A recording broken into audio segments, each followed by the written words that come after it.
Well, hello there, my bookish folks. Welcome back to the Chronicles of a Reader. And I am the aforementioned reader, Varsha. I'm so delighted to have you all here.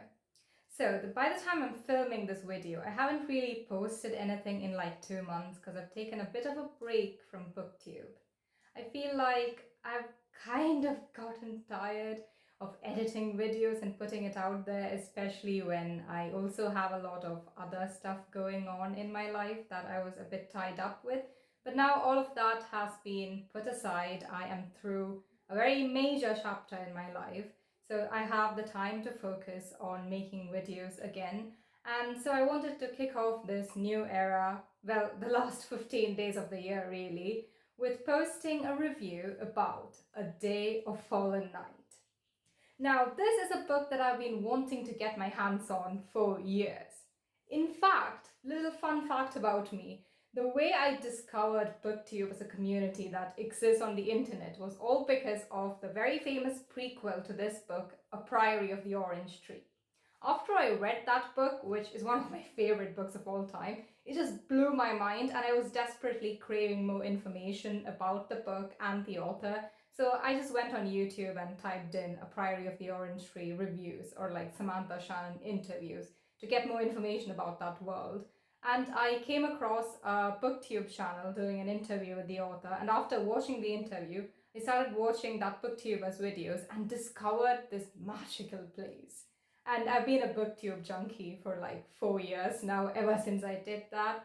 So yes, I have A Priory of the Orange Tree to thank for, giving me the inspiration to even become a part of this community in the first place. Now, putting that like sappy story out of the way, let's head into what I thought about this behemoth of a book. Now this one, it's like over 860 pages. It is a massive tome, just like A Priory of the Orange Tree. But that one, I feel like the story felt really new reading it for the first time. And going back into this world, it was an absolute delight. But the crust of the story is that I really didn't enjoy it as much as the first book. And that just shocked me. I started reading this, and the first few chapters it was going really well. But then I realized something is missing. Why doesn't this have the magic that Priory did? So I kept reading, and I realized, sometimes the expectations that we set for sequels, or in this case, the prequel of our favorite books, they're just like too sky high that we can't possibly expect these books to live up to them. And I waited for like 2 years after this came out to even get my hands on a physical copy of this. I borrowed it from the library. So I also had the time constraint of like reading it within a very short time frame. So that might have also hampered my experience. But overall, I feel like this could have done a better job than it did. So let's get into the nitty-gritty of it. I have now fetched my book where I write in-depth reviews of the books that I read, and they're kind of all over the place, but I kind of need this as a prompt to make sure I don't just meander on about how much I loved Priory without giving actual concrete points. So this is just kind of like a flashcard for me to remember what exactly I want to talk about. Now, the first point is this world in A Day of Fallen Night, we do explore more of the region than we do in the Priory, because that one is just kind of like setting up the world. We go to a lot of places in that book, but over here we really explore other regions too, especially ones which don't exist anymore in the world of the Priory, places which had been destroyed in the war. In this book, they're all still well alive and thriving. Well, not for long, as you can imagine. And the places in question are definitely really cool regions. For example, we have the Queendom of Sepul in the east, which geographically, I think it's supposed to be based on Korea, because when you like take the map of the east and like flip it over perpendicularly, it kind of looks like the map of East Asia. I really enjoy books, fantasy books with like multicultural influences, and here in the world of the Priory, each of the countries is kind of based on a real world equivalent, but sometimes not, like in the case with Sepul. When I read Priory, I was so certain it was going to be Korea, but now reading this book, I'm a bit confused. So let me know down in the comments below, what country do you think it is based on? Because it's kind of giving Southeast Asian vibes too. I kind of pictured some of the architecture as being like Thai or Khmer. What do you think? Other regions include the Republic of Carmentum, the only non-monarchy region in this world, and the people from there really raise a lot of good questions to the main characters in this book about, is monarchy really the only way to have a thriving country, or is there a different way out? And I feel like these countries not being monarchies would make a lot of things easier for our main characters. I nearly forgot to tell you what the plot of the book is even about. So basically, in A Day of Fallen Night, this is set around 500 years prior to the Priory of the Orange Tree. And we're following a lot of the events that are referenced in the Priory. So I personally think you should read Priory before reading A Day of Fallen Night, though both are equally good entry points into this world, the Roots of Chaos series. I think it's kind of to do with personal preference too, because with the Priory of the Orange Tree, the world is written for the first time, right? The author is also figuring things out as she goes. And coming into this, it's like you're kind of expected to know some of the details from the first book. Otherwise, it will be a bit of a shock to you. But then again, both books equally spoil each other. So if you read Priory, you know a lot of the historic events in that book, which are basically the contemporary events of this book. And if you read A Day of Fallen Night, then a lot of the, I would say, major spoilers for Priory kind of get revealed in this. So both spoil each other, but I think Priory spoils Day lesser than Day spoils Priory, if you catch my drift. So I would recommend reading Priory of the Orange Tree first. Now back to the plot. Here we follow our four main characters set in a world where there is this volcano called the Dread Mount, which the last time it erupted, it birthed this like terrible fire-breathing creature, not a dragon, we'll get into that, this fire-breathing worm called the Nameless One that just devastated the entire world, and people had to rebuild entire countries from the scratch, and it somehow got defeated. We don't really know the details either in Priory or the Day. Like, you know a few things, but I believe that the author will be writing another book, explaining how the Nameless One was defeated in the first place. So look out for that one. But yeah, so this creature was defeated and sealed away, and it has been 500 years since that event. So now the world is relatively at peace, to the point where this organization, which was created by the person who defeated the Nameless One to safeguard the world against any other things that might emerge from the Dread Mount, preparing for the second coming of the Nameless One. The people in that organization, the younger generation, has begun to question what even is the purpose of this. The Priory, that's what it's called. That's the Priory of the Orange Tree in the first book. So there's a lot of discontent brewing there. They're like, you don't really think that we need this anymore. And yeah, the discipline there is sorely lacking.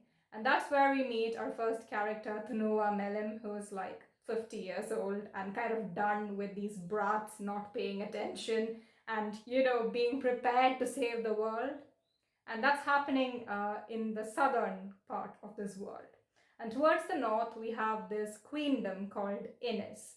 And there we see this princess called Glorian, who kind of lives in the shadows of her very famous mother and father. Her mother is the queen of Innis. Her father is the king of this neighboring kingdom called Hroth. And they both, their union ensured further peace for the realm. She's kind of in the shadows of her parents and she's happy to be there. But then the events of this book will force her to come out of that and really come into her own as a young royal. And then towards the east, across this swath of sea, which is basically uncrossable, called the Abyss, we have the countries of the east. And over there in this island country called Seiki, we see our third main character called Dumai. And she has spent her entire life on this mountain as a god singer, basically a kind of priestess in their religion. And her entire life is just devoted to prayer and preparing to be the next like maiden officiant or the head priestess at the mountain temple. But then even her life is entirely shaken up when some people from her mother's past come in, and she is taken away from all that she knows into and thrusted into this like very uncertain future. And this book follows these three and another character who have to deal with something that happens. Basically, the Dread Mount, that volcano, has erupted again. The world is in chaos and in need of saving, and these four will have to contribute in their own way to that effort. So that's the basic plot of this. And if you think it sounds similar to the plot of The Priory of the Orange Tree, well, yeah, that's because it is. It's basically just the Priory, but set 500 years ago with like new enemies, some familiar ones that we see in the Priory, and also some characters that we do see in the Priory. Not human characters. And now getting back into one aspect of this book that I really enjoy, it's like the dichotomy between the Western concept of a dragon and the Eastern concept of a dragon. In the West, dragons are these like evil, fire-breathing, winged creatures that just cause ruin and destruction and eat people and torch cities and need to be stopped by a knight in shining armor. But in most Eastern cultures, dragons are gods. They're revered, they're sacred. And I feel like this book does a great job at, really presenting that dichotomy, except the fire-breathing dragons aren't even really dragons. They're worms. And the real dragons are the Eastern conception of dragons. And they are obviously not winged, and they fly through the air with this organ on their head, kind of like an antenna. I'm pretty sure actual mythological dragons in the East don't have that angler looking thing. Anyway, moving on from the dragon discussion, the themes of religion in this are also quite interesting. So the six virtues is kind of very much like Christianity. It has a lot of, similar analects as a lot of Abrahamic religions in our world do. And in the country of Innis and all the neighboring regions, we see this religion being imposed on the people there who earlier used to have animistic traditions. And is also similar to how in our world we see that there are a lot of like these pagan, I don't really like to use that term, I prefer animism better. So yeah, there are a lot of these animistic traditions across the world, and those kind of got supplanted by like more, I guess, larger religions, Abrahamic religions in the West, and even in other countries you see this kind of like insidious spread of major world religions that supplant the indigenous customs. And that's another thing that's really discussed here. And personally, if someone told me that, oh yes, you should absolutely worship this like invisible guy in the sky instead of, the plants that you can see that give you life and the animals that you hunt and the earth itself, I would be pretty furious too. Oh, and by the way, the Priory of the Orange Tree is basically a retelling of Saint George and the Dragon, and I think it's really done in a very creative way. And now let's go into the characters. So I'm a very plot-based reader, like to the point where I don't care how terrible the characters are. If the plot is good and if the story is progressing at a smooth rate, I can genuinely put up with like horrendously written characters. That's like a very strange fact about me. But this book, the characters really aggravated me so much to the point that it definitely kind of took me out of the story. In the Priory, we do have unlikable characters. One of the main characters, absolute horrid person, Nicholas Roos, if you know, you know. And over here, the four main characters that we have, none of them are as unlikable as some of the characters in the first book. But I feel like overall, none of them really blew me away either.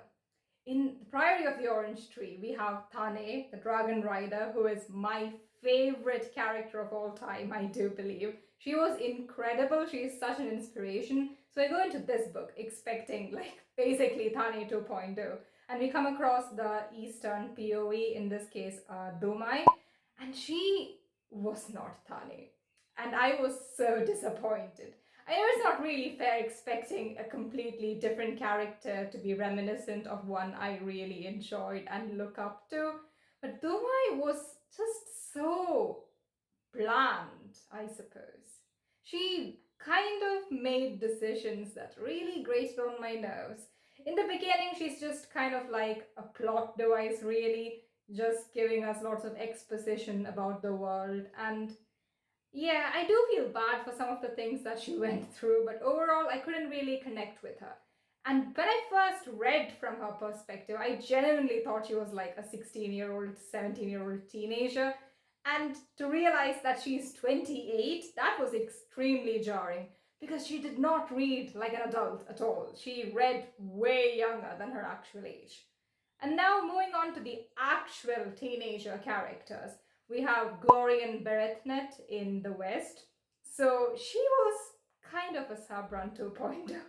Not gonna lie, I feel like a lot of the characters in this were basically very eerily similar to characters from the Priory, except like they lived 500 years ago.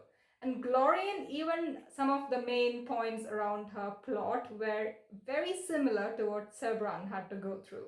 For example, the whole pregnancy thing, where each Berethnet queen has to give birth to a daughter to protect the world from the Nameless One. And over here, I think they took it one step further, and we see that Glorian is canonically Eroes, and that makes it even more difficult for her to like do this duty because this is not what she wants.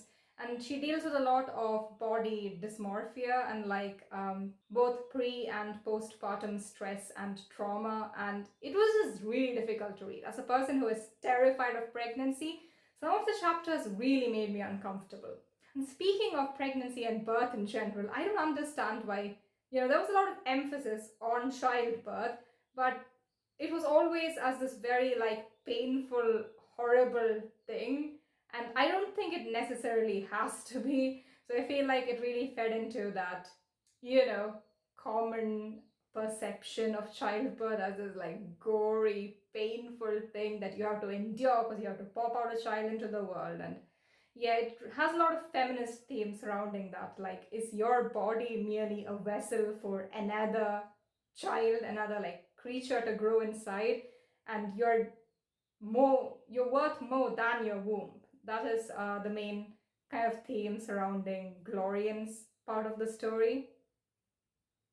And then another character we follow in the West, but he is also our northern POE, is complicated, is Wolfert Glen, and he is Glorian's childhood best friend. Kind of like Arteloth Beck to Sabran from Priory. So again, way too many parallels. And he was found abandoned in the woods that cut across the country of Innis. And people suspect him to be, a witch's offspring, and there's lots of rumors surrounding him. So when the threats that bother this world begin, he is obviously cast under a lot of suspicion. So we have that plot line, and we see the country of Hroth. We hear a lot about it in the Priory, but over here it's like one of the major settings where most of the story takes place. And it was really cool to see this like Scandinavian-like nation over here. And our final character from the south is Tunuva Melim, and she is a sister of the Priory. And she is also like over 50 years old, so that's really cool to see like elderly female characters being represented in fantasy stories. And she's like this absolute badass warrior, just like going around killing worms beating up evil people. It's like really great to see. We also have discussions about menopause. That's something that you never see in like fantasy stories or even just fiction in general, because most of the time our main characters aren't old enough to be going through menopause. So yeah, I'm really happy that this book was definitely very like period positive and like talking about stuff that you don't even see in like contemporary books, forget like fantasy books. That was another really cool thing that I found. Now, into the reasons why I didn't really enjoy this book. Firstly, it would definitely be that the characters did not really hold up to the incredible ones from the Priory. And a lot of the plot points, they felt very similar to the first book. And the straw that really broke the camel's back was the ending, because what on earth was that? In the Priory, my main and only criticism was that the initial part of the book, like the first 1/3, I would say, it was quite slow, because we are basically set in the Innish court and we see kind of like slice of life into the life of Sabran Beretnit and Iedas Uknara. And that was meh. But then it really picked up the pace, and like the next 2/3, they were crazy. And the ending, I felt like it could have been a bit more drawn out, because there were lots of stuff happening all at once. And this book was the exact opposite. So the pacing from the start, it's like really good. It's very well paced out. The story progresses at like a logical rate and it's great. And then we have the ending, which is so drawn out, and most of the time, the best way I can describe it without spoiling it is that you are waiting. Our main characters are so much more passive than the ones in the Priory. In the Priory, they were like actively doing things to change the fate of the world, to save everyone. Here, they're just waiting. Waiting for what? Well, it's a good question. If you have read the Priory, you kind of already know what they're waiting for. It is basically just this natural phenomenon, and the fate of the world rests in the hands of basically a piece of rock. Never mind. Anyway, that's already too much, I think. But yeah, these characters, they just sit around, wait for something to happen, and yeah, miraculously, their problems are sorted out. So I felt that the ending was kind of a cop-out in that way.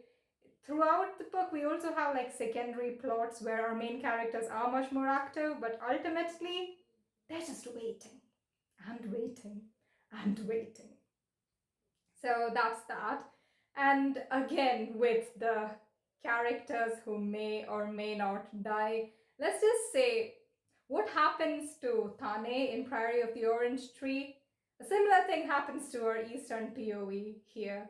And I don't understand why the author so desperately wants to like murk our Eastern POEs. It is very strange. But yeah, there's that. Other than that, I don't really have many criticisms of the book itself. Her prose has definitely improved, and the themes, while similar, are explored in different ways through characters who are undergoing a lot of difficult trials in their own lives. And to talk about the representation, oh, is there a ton of it. Like almost every character that we come across is like queer in some way or the other. In fact, I think it's true for most people in the world, really, if you think about it. Everything exists on a spectrum, right?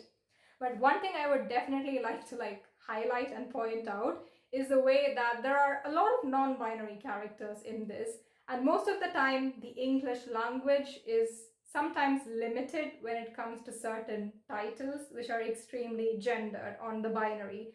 And Samantha Shannon does a great job at like basically getting rid of that by creating a different title altogether.